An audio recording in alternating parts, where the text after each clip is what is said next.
حضرت ابو ہریرہ رضی اللہ تعالی عنہ سے روایت ہے کہ رسول اللہ صلی اللہ علیہ وآلہ وسلم نے فرمایا، جب رمضان کا مہینہ آتا ہے تو جنت کے دروازے کھول دیے جاتے ہیں اور جہنم کے دروازے بند کر دیے جاتے ہیں اور شیاطین کو بیڑیوں میں جکڑ لیا جاتا ہے۔ ایک روایت میں ہے کہ رحمت کے دروازے کھول دیے جاتے ہیں اور جہنم کے دروازے بند کر دیے جاتے ہیں اور شیاطین کو زنجیروں میں جکڑ دیا جاتا ہے۔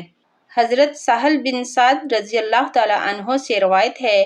کہ رسول اللہ صلی اللہ علیہ وآلہ وسلم نے فرمایا، بے شک جنت میں ایک دروازہ ہے جس کا نام ریان ہے، اس دروازے سے صرف روزہ دار داخل ہوں گے، ان کے سوا کوئی داخل نہ ہو سکے گا۔ جب دوسرے لوگ اس میں داخل ہونے کی کوشش کریں گے تو یہ دروازہ بند ہو جائے گا اور وہ اس میں داخل نہ ہو سکیں گے۔ ایک روایت میں ہے کہ جب آخری روزہ دار اس میں داخل ہو جائے گا تو اس دروازے کو بند کر دیا جائے گا، پھر انہیں پاکیزہ شراب پلائی جائے گی اور جسے پاکیزہ شراب پلائی جائے گی اسے کبھی پیاس نہ لگے گی۔ حضرت ابو ہریرہ رضی اللہ تعالی عنہ سے روایت ہے کہ رسول اللہ صلی اللہ علیہ وآلہ وسلم نے فرمایا، اللہ تعالیٰ فرماتا ہے کہ بندے کا ہر عمل اپنے لیے ہے مگر روزہ میرے لیے ہے اور اس کی جزا میں خود دوں گا، اور روزہ ڈال ہے، لہٰذا جب تم میں سے کوئی روزہ رکھے تو ہرگز فحش گوئی نہ کرے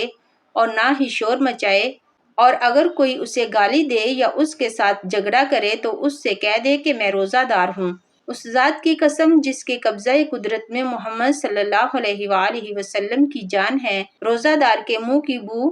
اللہ تعالیٰ کے نزدیک مشک کی خوشبو سے زیادہ پاکیزہ ہے۔ روزہ دار کو دو خوشیاں حاصل ہوتی ہیں، پہلی اس وقت جب وہ افطاری کرتا ہے